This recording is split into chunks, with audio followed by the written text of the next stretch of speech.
Hello everyone, स्वागत है आपके अपने यूट्यूब चैनल आरएमबी सर पर। आज हम प्रकाश का अपवर्तन तथा परावर्तन की क्लास तीसरी स्टार्ट करेंगे। इसमें आपके दर्पण के तीनों कॉन्सेप्ट कंप्लीट होने वाले हैं। चाहे वीडियो हमारी कितनी देर की हो, कितनी भी शॉर्ट हो, आपके 90% आज जो चैप्टर है वो फिनिश हो जाएगा। चलिए अब हम बात करते हैं कुछ नियम की। इसमें कुछ नियम होते हैं, पहले वो हम नियम कंप्लीट करेंगे। चलिए तो हम नियम की बात करते हैं। हमारे जो अवतल दर्पण इसके रहेंगे 6 डायग्राम। कितने रहेंगे? 6 डायग्राम। उत्तल दर्पण, किसकी हम बात करेंगे? उत्तल दर्पण की। इसमें सिर्फ और सिर्फ हमारे 2 डायग्राम रहेंगे। कितने डायग्राम रहेंगे? सिर्फ और सिर्फ 2 डायग्राम रहेंगे। अब हम अवतल दर्पण की बात करते हैं। अवतल दर्पण, अभी हम आपको सिर्फ नियम बता रहे हैं, कोई भी डायग्राम नहीं। अगर आपने 8 के 8 नियम माइंड में हमेशा के लिए सेव हो गए आपके, तो फिर आपके लिए जो हमारा डायग्राम होता है, जो आप देखते हैं कि कब मतलब हम वस्तु कहाँ पर रखें, हमारा प्रतिबिंब कहाँ पे बनेगा, उल्टा बनेगा, सीधा बनेगा, आभासी बनेगा, आकार में छोटा बढ़ेगा, बड़ा बनेगा, सारे के सारे कन्फ्यूज़न आपके हमेशा के लिए आज दूर हो जाएंगे। बस शर्त ये है कि आपको हमारे साथ वीडियो में एंड तक बने रहना पड़ेगा।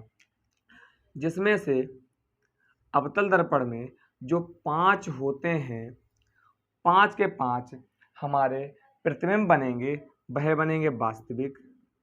कैसे बनेंगे? वास्तविक बनेंगे। और जो एक बनेगा वह बनेगा आभासी। कैसा बनेगा? आभासी। मतलब हमें आभास होते हुए दिखाई देगा कि प्रतिबिंब बन रहा है। जैसे आपने शीशा देखा, शीशे के अंदर क्या होता है? हमें आभास तो होता है कि हमारा प्रतिबिंब है। वास्तव में हम वहां पर तो नहीं होते, हम बाहर खड़े होते हैं। तो जो हम बाहर खड़े होंगे, हम उसके लिए बिंब भी बोल सकते हैं, अपने आप को वस्तु बोल सकते हैं। जो अंदर बनता है उसे सिर्फ और सिर्फ हम प्रतिबिंब बोलेंगे। क्लियर हुआ? तो जब वास्तविक बनेगा, इतना हमेशा ध्यान रखिएगा, जब भी वास्तविक बनेगा तो वह हमेशा उल्टा बनेगा। पॉइंट नोट करिएगा। जब भी हमारा प्रतिबिंब, जब भी हमारा क्या बनेंगे? 5 प्रतिबिंब, जब भी हमारा प्रतिबिंब कैसा बनेगा? वास्तविक बनेगा तो हमेशा हमेशा उल्टा बनेगा। और जब भी प्रतिबिंब आभासी बनेगा तो कैसा बनेगा? सीधा बनेगा। तो 2 पॉइंट कंप्लीट हो गए कि जब भी प्रतिबिंब वास्तविक बनेगा तो उल्टा बनेगा और आभासी बनेगा तो सीधा बनेगा। चाहे वह अवतल दर्पण की बात कर लें, चाहे वह उत्तल दर्पण की बात कर लें, हम दोनों में से किसी की बात कर सकते हैं। दोनों पर ये नियम लागू होंगे। अब आती है कि आकार, किसकी बात आएगी? अब बात आएगी आकार की। किसकी बात आएगी? अब बात आएगी आकार की। तो आकार में सीधा भी बन सकता, सॉरी, आकार में छोटा भी बन सकता है, छोटा बन सकता है, बड़ा भी बन सकता है और बराबर भी बन सकता है। अब आपके माइंड में एक चीज आनी चाहिए कि कब छोटा बनेगा, कब बड़ा बनेगा, कब बराबर बनेगा। तो उसी के लिए हम आपको कॉन्सेप्ट तैयार कर रहे हैं बिल्कुल बारीकी से, कि आपको हर एक चीज क्लियर हो जाए कि वास्तविक बनेगा तो उल्टा, आभासी होगा तो सीधा। अब छोटा बड़ा बराबर कब बनेगा, उसके लिए हम 4 नियम को तैयार करेंगे। तो सबसे पहले हम अवतल दर्पण के बिंब प्रतिबिंब की बात करते हैं। तो अवतल दर्पण यहाँ बना लेते हैं, अवतल दर्पण हम यहाँ पर बना लेंगे। ठीक है, ये हम सिर्फ दर्पण की पहले बात कर लेते हैं। अवतल दर्पण, उत्तल दर्पण, उसकी बाद में बात होगी। पहले आपको हम नियम चारों के चारों, या जो हमारे नियम 6 हैं वो सिखा दें, उसके बाद में क्लियर करेंगे। तो ये तो आपको पता है, ये क्या हो जाएगा? ये वक्रता केंद्र हो जाएगा। वक्रता केंद्र को हम सी बोलते हैं। और ये क्या हो जाएगा? हमारा मुख्य बिंदु, इसे या ध्रुव, इसे पी बोलते हैं। और इसके बीच में क्या होता है? इसके बीच में एफ होता है। क्या होता है? एफ होता है। इतना क्लियर हुआ आपको? इसके बीच में क्या होता है? किसके बीच में? ध्रुव तथा वक्रता केंद्र के बीच में क्या होता? एफ होता है। इतना क्लियर हुआ? अब देखिएगा, और इस रेखा को हम कहाँ तक ले जा सकते हैं? अनंत तक जाएगी। ये रेखा कहाँ तक? हमारी अनंत तक है रेखा। क्लियर हुआ इतना? ये अनंत तक है। ठीक है, अब देखिए हमने क्या कहा था? वस्तु, सॉरी, हमारे प्रतिबिंब कितने बनेंगे? 6 बनेंगे जब हम वस्तु को 6 जगह रखेंगे। सबसे पहले हम वस्तु को रखेंगे अनंत पे। कहाँ पे रखेंगे? सबसे पहले हम वस्तु को अनंत पे रखेंगे। अब हम एक कदम बढ़ेंगे, एक कदम बढ़ेंगे। एक कदम बढ़ने का मतलब क्या है कि जैसे ही हम एक कदम बढ़े हमारी वस्तु कहाँ पर आएगी? नंबर 1 पे हो गया, वक्रता केंद्र C तथा अनंत के बीच में आएगी। तो एक कदम कहाँ पर? वस्तु उतनी बड़ी है, वस्तु अभी बड़ी नहीं हुई, आप इस चीज पर गौर करिएगा। फिर हम एक कदम और बढ़े, जैसे ही हम एक कदम, ये नंबर 2 हो गया, जैसे ही हम एक कदम और बढ़े तो हम कहाँ पे आ गए? वक्रता केंद्र पर आ गए। फिर हम एक कदम और बढ़े, जैसे ही हम एक कदम और बढ़े तो वक्रता केंद्र और F के बीच में आ गए, F के बीच में आ गए। इतना क्लियर हुआ? तो कितने? 1 2 3 और 4। फिर हम एक कदम और बढ़ेंगे, जैसे ही हम एक कदम और बढ़े हम कहाँ पे आ गए? F मतलब फोकस बिंदु पर आ गए, नंबर 5। और एक कदम जैसे ही और बढ़े वैसे ही हम कहाँ पर पहुँच गए? फोकस बिंदु F और ध्रुव P के बीच में। तो हमने 6 आपको डायग्राम बताए थे, हमें 6 डायग्राम बनेंगे।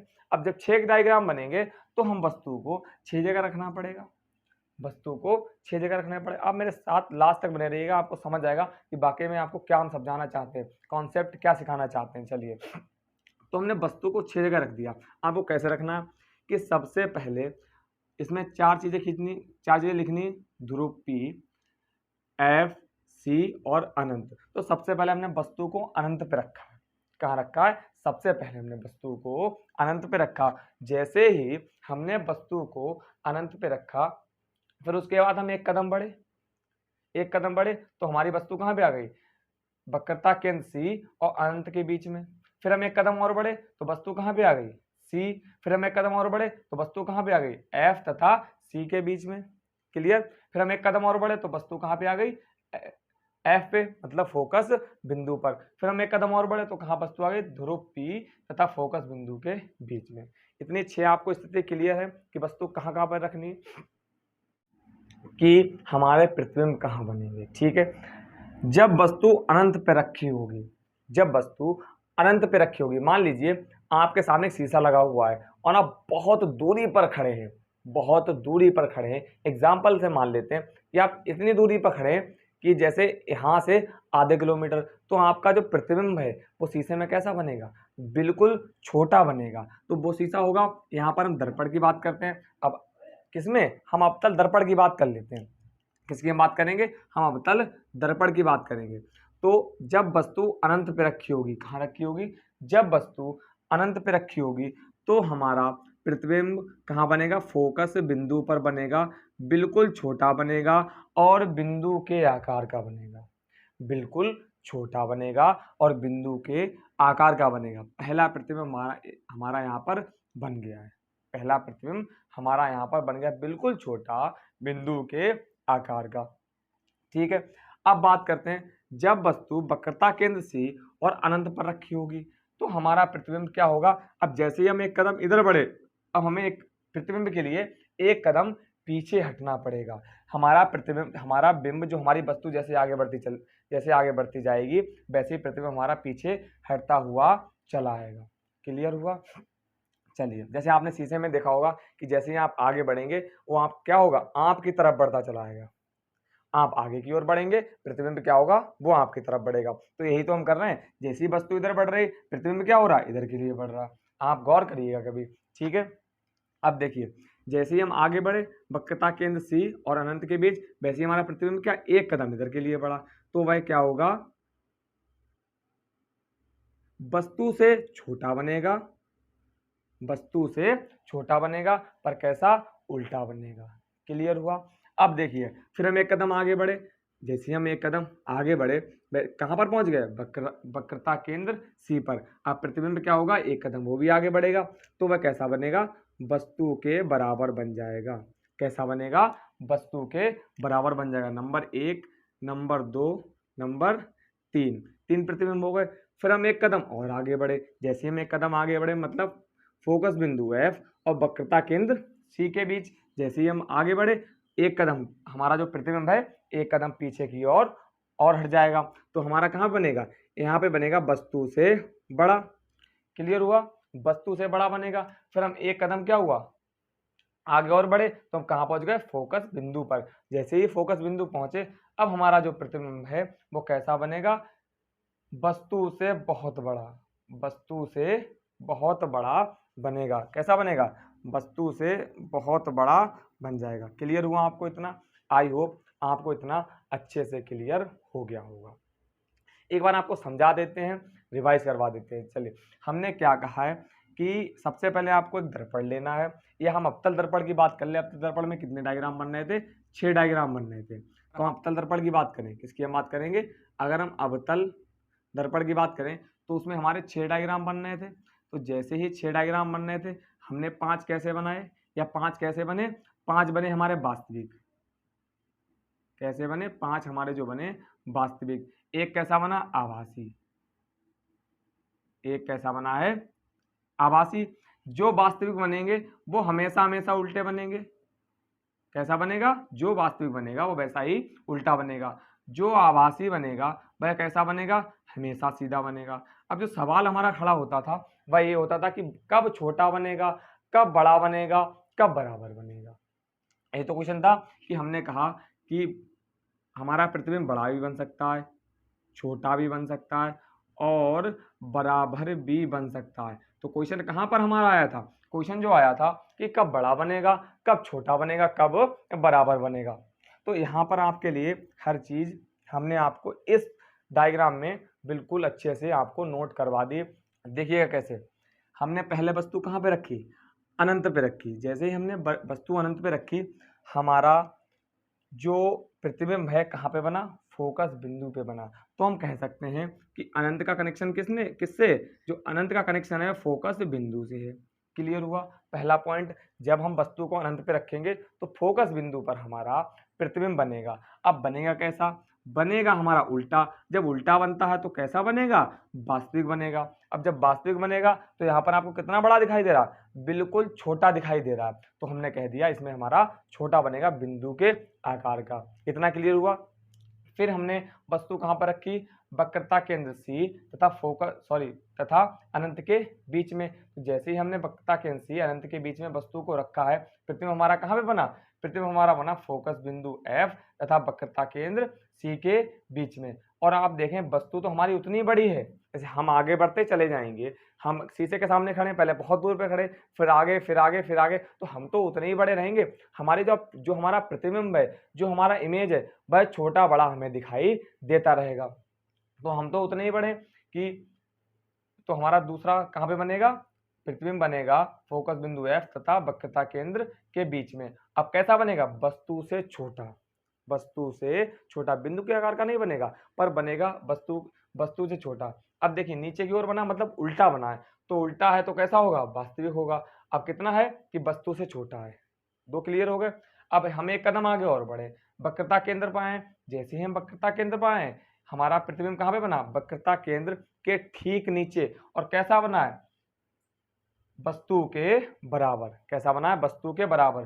तो नीचे की ओर बना, उल्टा बना है तो कैसा होगा, वास्तविक होगा और वस्तु के बराबर। तो बराबर वाला भी हमारा पॉइंट यहाँ पर कंप्लीट हो गया। फिर हम एक कदम और आगे बढ़ के आए, फोकस बिंदु है तथा वक्रता केंद्र सी के बीच में। तो वस्तु तो उतनी बड़ी, इसका प्रतिबिंब कहाँ पे बना है, इसका प्रतिबिंब ये है, नंबर 4 नंबर 5। ठीक है, तो देखिए वस्तु तो इतनी बड़ी, अब प्रतिबिंब कैसा हो गया, प्रतिबिंब हमारा बड़ा हो गया। तो है कहाँ, नीचे की ओर है, उल्टा है। तो जब उल्टा है तो कैसा होगा, वास्तविक होगा और वस्तु से बड़ा है। अभी आपको हम हर चीज लिखवाएंगे, समझा रहे हैं शॉर्ट में, तो आपके माइंड में कॉन्सेप्ट हमेशा के लिए सेव हो जाए। क्लियर हुआ।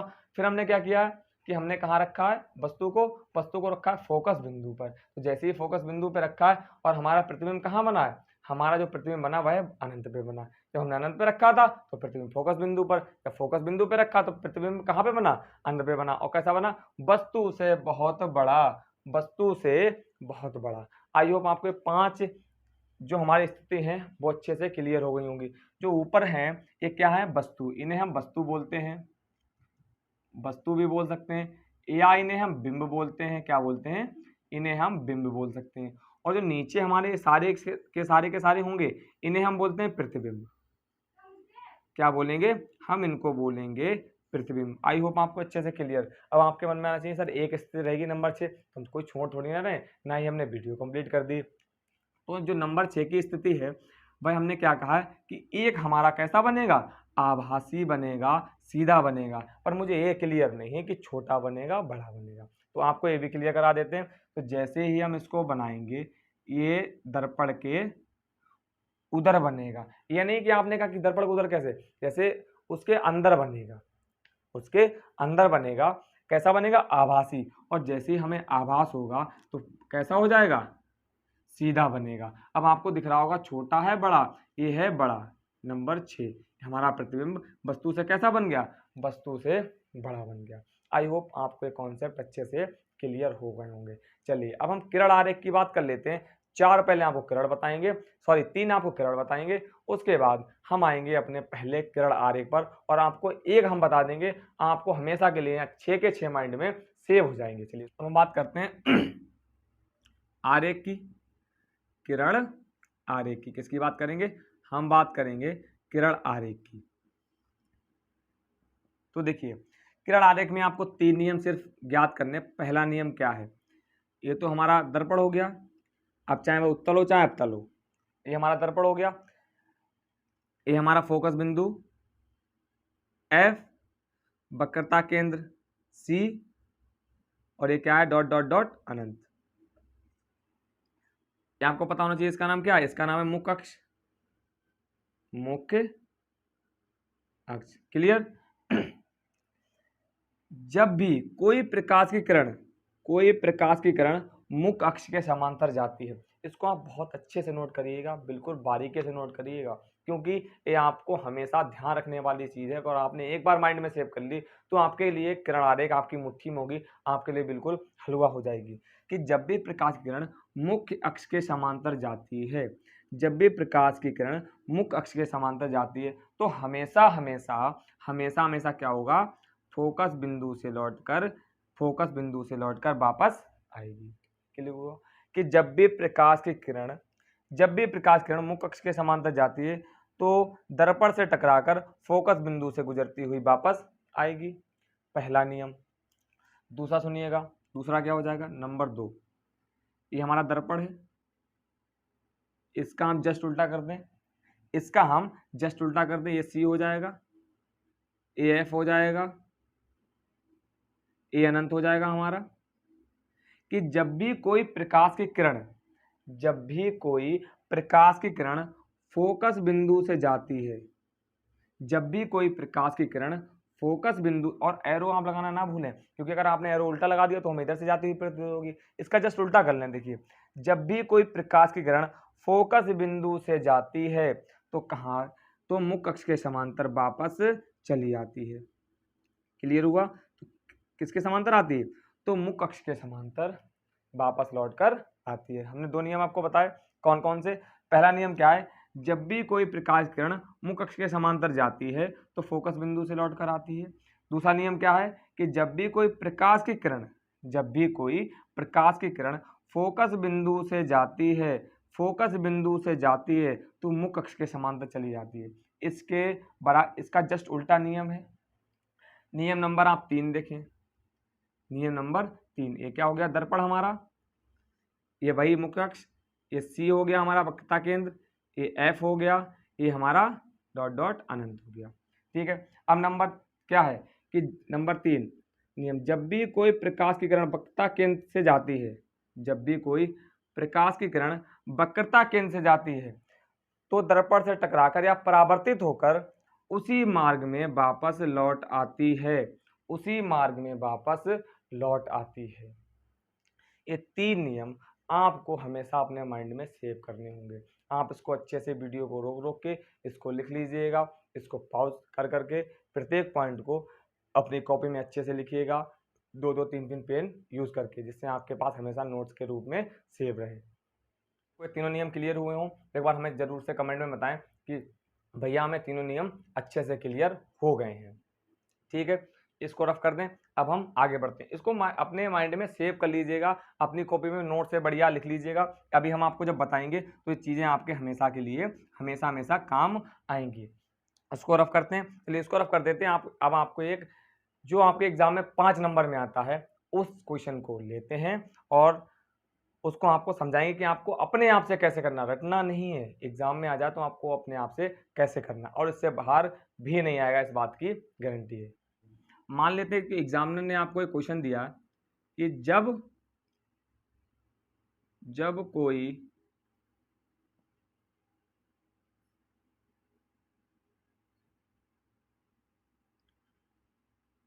यदि किसी वस्तु को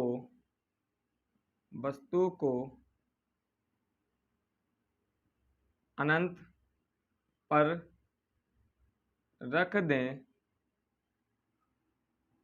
तो उसका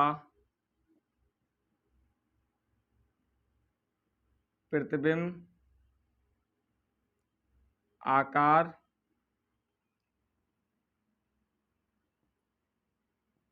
प्रकृति तथा स्थिति बताइए।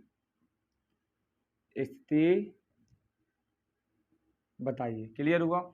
एग्जाम ने आपको क्या क्वेश्चन दिया कि यदि किसी वस्तु को अनंत पर रख दें, चाहे वो किसी प्रकार से दे, उसमें अनंत की तो बात करेगा, कहां पर रखेगा वस्तु को ये तो बताएगा ना हमारे लिए कि जब अनंत पर रखी होगी वस्तु तो उसका प्रतिबिंब बताओ, आकार बताओ। प्रकृति का मतलब क्या है? वह उल्टा है, सॉरी वास्तविक है या आभासी है, ये हमारी प्रकृति होती है।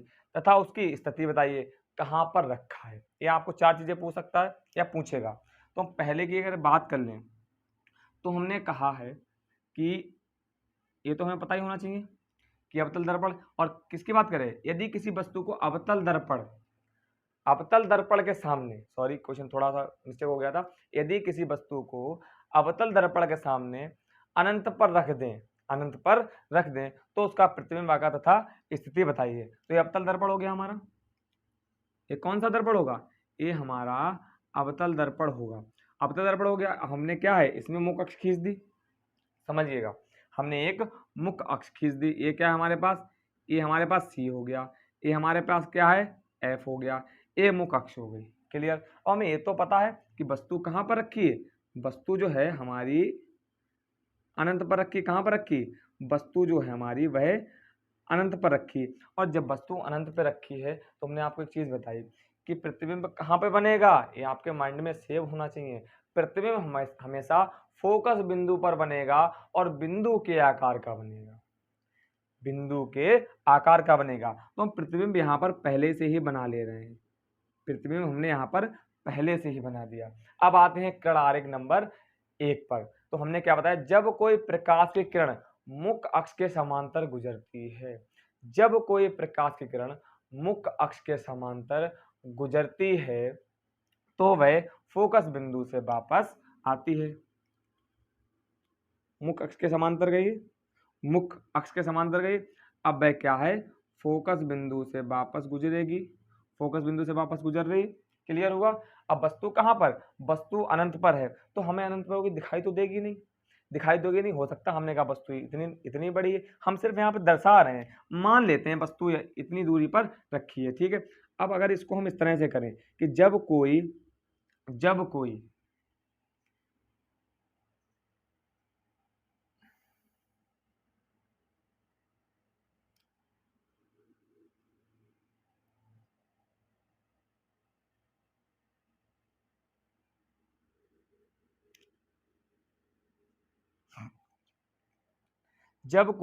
प्रकाश किरण नियम नंबर 2 बताया था। जब कोई प्रकाश किरण फोकस बिंदु से जाती है, जब कोई प्रकाश की किरण फोकस बिंदु से जाती है तो वह परावर्तित होकर मुख्य अक्ष के समांतर चली जाती है। तो मान लिया फोकस बिंदु से जा रही, और कैसा होगा वह, तो आपको यहाँ पर करती हुई कहाँ पे रेखा दिखाई दे रही? जो हमें करती हुई रेखा दिखाई दे रही वह सिर्फ और सिर्फ यहाँ पर दे रही। तो जहां पर हमारी रेखा कटेगी वहां पर हमारा प्रतिबिंब बनेगा। जहां पर रेखा हमें कटती हुई दिखाई देगी वहां पर हमारा प्रतिबिंब बनेगा। देखिएगा एक बार फिर से कि हमने क्या किया है कि सबसे पहले हमारी वस्तु कहां पर रखी थी? अनंत पर रखी थी। वस्तु अनंत पर रखी होगी तो हम क्या करेंगे? पहले प्रकाश किरण फोकस बिंदु से गुजारेंगे। हमेशा चाहे वह 6 के 6 डायग्राम में कहीं पे भी आए, आप पहले प्रकाश किरण को वस्तु से ही पहली प्रकाश किरण को मुख्य अक्ष के समांतर ही गुजारेंगे और वह मुख्य अक्ष के समांतर जैसे ही गुजरेगी वह परावर्तित होकर कहां से लौट कर आएगी, फोकस बिंदु से लौट कर आएगी। जैसे ही मुख्य अक्ष के समांतर प्रकाश किरण जाएगी वह फोकस बिंदु से वापस आएगी। इतना क्लियर है, हमेशा 6 के 6 डायग्राम में करना है।